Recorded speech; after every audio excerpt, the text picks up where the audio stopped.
En este preciso momento, mientras escuchas esto, las luces de millones de teléfonos móviles brillan sobre Teherán como estrellas caídas del cielo. No son simples puntos de luz, son la declaración más poderosa que un pueblo puede hacer cuando un gobierno intenta sumirlo en la oscuridad. La electricidad se cortó para sembrar miedo, pero lo que ocurrió después cambió todo. Cuando el régimen apagó la ciudad creyendo que la gente correría a esconderse, cientos de miles salieron a las plazas y encendieron sus teléfonos al unísono. Ese mar de luz en medio de la noche del 10 de enero no fue casualidad, fue obediencia, obediencia a una voz que lleva décadas esperando volver a casa. El príncipe heredero Reza Pahlavi acaba de emitir la orden más contundente de su vida, y millones de iraníes la están cumpliendo al pie de la letra.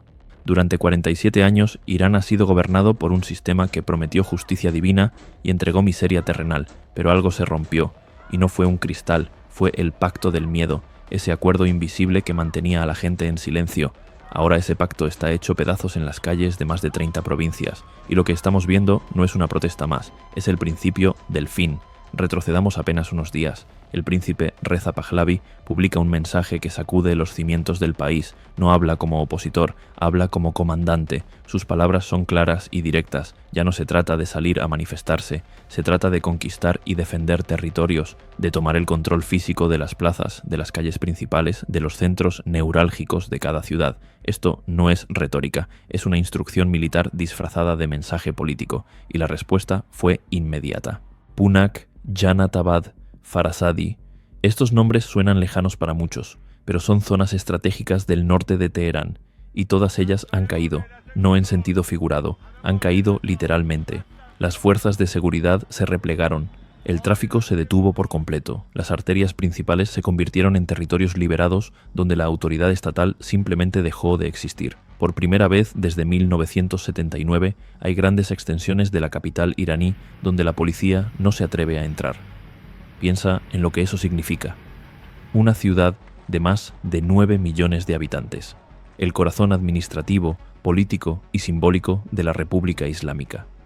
Y hay barrios enteros donde el Estado ya no manda, donde los manifestantes levantan barricadas, controlan el acceso y deciden quién pasa y quién no. Esto ya no es una protesta, es una insurrección territorial. Y aquí viene lo verdaderamente escalofriante para el régimen. Teherán no está sola. Mashhad, la ciudad sagrada, Tabriz, bastión histórico, Rasht, Isfahán, Karaj, todas ardiendo al mismo tiempo.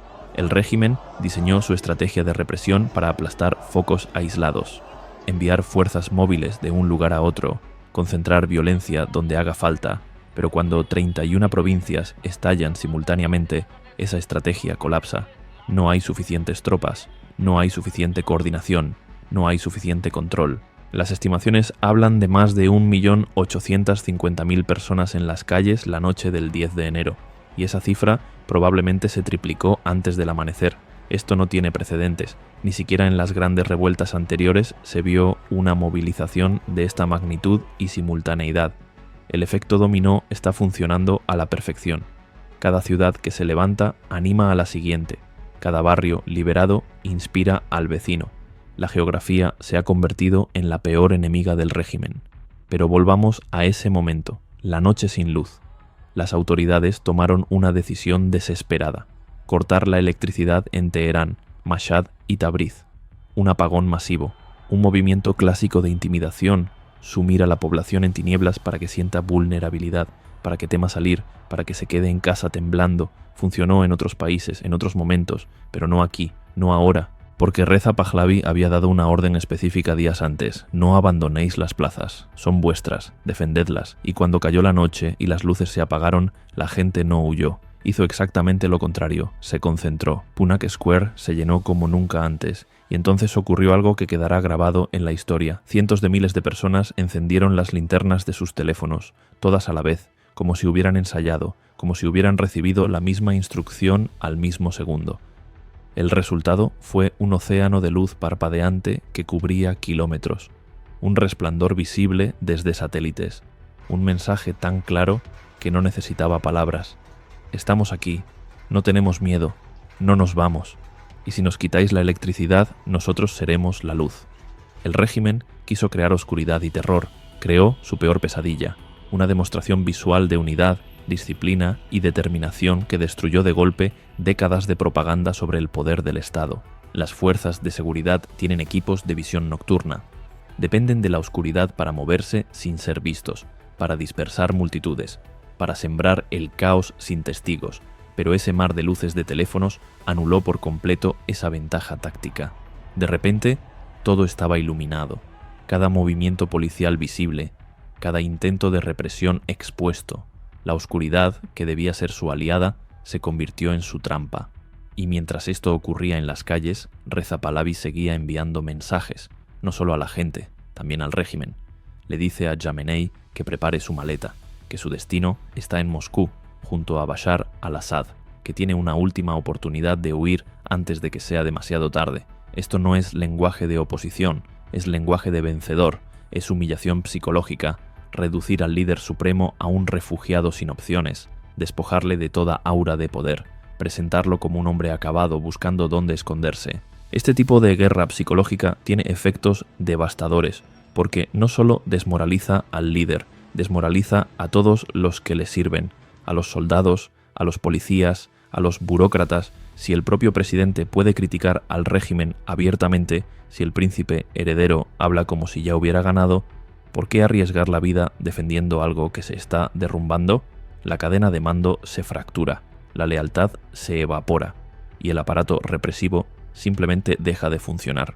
Hablemos de Pezeshkian, el presidente de Irán, un hombre que debería ser el rostro público del régimen, y sin embargo está diciendo cosas que suenan a sabotaje. Compara el presente con el pasado, con la época del Shah, y admite que antes la vida era mejor, que con el salario de un mes podías comprar una motocicleta, que ahora, siendo cirujano cardíaco, necesitas 3 meses para el mismo objetivo. ¿Te das cuenta de lo que esto significa? Un presidente de la República Islámica nostálgico por la monarquía, reconociendo públicamente que la revolución de 1979 trajo empobrecimiento, que el sistema que él mismo representa ha fracasado. Esto no es autocrítica, es traición ideológica, y lo está haciendo desde el púlpito del Parlamento, ante las cámaras, sin tapujos. Los analistas creen que Pezeshkian está posicionándose, que busca ser el primer ministro de transición cuando caiga el régimen, que hay un pacto secreto, una negociación subterránea entre sectores reformistas del gobierno y el movimiento monárquico, un acuerdo para desmantelar el sistema de forma controlada, como Gorbachov en la Unión Soviética, alguien que destruye desde dentro para evitar un colapso caótico. Esta teoría cobra fuerza cuando recuerdas las palabras de Pahlavi. Dice estar en contacto con el ejército, con la burocracia, con sectores del Estado. Si juntas eso con las declaraciones explosivas de Pezeshkian, emerge un patrón, una demolición coordinada. El príncipe heredero prepara el camino desde fuera, el presidente paraliza las defensas desde dentro, y entre ambos crean el espacio necesario para el cambio de régimen. Pezeshkian también habló de túneles, 120 kilómetros de túneles construidos, 4 túneles por hora durante años. ¿Para qué? Para esconder arsenales, para mover tropas sin ser vistos, para preparar una resistencia subterránea en caso de invasión. Pero ahora esa infraestructura se vuelve inútil, porque el enemigo no viene de fuera, está en las calles, está en cada plaza, y no hay túnel que te salve cuando millones de personas deciden que ya no te quieren. El régimen quemó recursos incalculables en proyectos militares, en grupos proxy, Hezbollah, los hutíes, Hamas, millones y millones de dólares enviados a Líbano, Yemen, Gaza, mientras el pueblo iraní se hundía en la pobreza, mientras la inflación devoraba salarios, mientras las sanciones internacionales asfixiaban la economía, y ahora ese pueblo está pasando factura. Los edificios gubernamentales arden, oficinas de impuestos reducidas a cenizas, centros municipales en llamas. Esto no es vandalismo aleatorio, es destrucción simbólica. El fuego que consume esos edificios consume también la memoria del Estado, los registros fiscales, los archivos administrativos, la capacidad del régimen para controlar, cobrar, castigar. Es una forma de jubileo económico, quemar la deuda, borrar el pasado, empezar de cero. Y lo más revelador es que los bomberos no intervienen. En algunos casos porque no pueden, en otros porque no quieren. El aparato estatal está paralizado, los funcionarios han dejado de funcionar, nadie quiere arriesgar su pellejo por defender un sistema que hasta su propio presidente critica. El cuerpo de bomberos viendo arder un edificio municipal y quedándose de brazos cruzados es la imagen perfecta del colapso institucional. Ahora hablemos de lo que realmente impulsa todo esto. La memoria colectiva. Existe un Irán que la mayoría de jóvenes iraníes nunca conoció, un país moderno, próspero, conectado con el mundo, la Suiza de Oriente Medio, un pasaporte iraní que abría puertas en cualquier continente, universidades de nivel occidental, mujeres en todas las profesiones, cafés, cines, playas donde convivían hombres y mujeres sin miedo ni censura. Hoy, gracias a Internet, esa memoria ha sido rescatada. Videos de archivo circulan masivamente, imágenes de Teherán en los años 70, mujeres esquiando, parejas en terrazas, estudiantes universitarios debatiendo libremente, una sociedad vibrante, cultural, abierta. Y cuando los jóvenes de hoy ven esas imágenes, sienten que les robaron algo, que nacieron en la versión arruinada de un país que pudo ser grandioso. Esa sensación de pérdida es un combustible emocional fortísimo, más poderoso que cualquier ideología, porque no es abstracto, es visual, es tangible. Es la diferencia entre ver a tu abuela en bikini en una playa iraní y verte a ti misma perseguida por la policía moral porque un mechón de pelo se escapó del hijab, entre un Irán que exportaba cultura y uno que exporta milicianos. Pezeshkian no puede negar esa realidad, porque las pruebas están en todas partes, en cada archivo digital, en cada testimonio, así que admite la verdad, y al hacerlo, valida la rabia de la calle. Les dice, tenéis razón, nos equivocamos, destruimos algo hermoso, y esa validación desde el poder es letal para el régimen, porque destruye el relato fundacional, la gran mentira de que la revolución salvó a Irán. Ahora hasta el presidente admite que lo arruinó. Las mujeres están en primera línea, y no es casualidad, porque son ellas quienes más perdieron. Pasaron de ser juezas, médicas, militares, políticas, a ser ciudadanas de segunda clase, obligadas a cubrirse, golpeadas si se rebelan, encarceladas por bailar, asesinadas por llevar mal el velo. Mahsa Amini fue solo la más visible de miles de víctimas, y cada mujer en Irán conoce a alguien que ha sufrido, alguien a quien arrestaron, alguien a quien humillaron.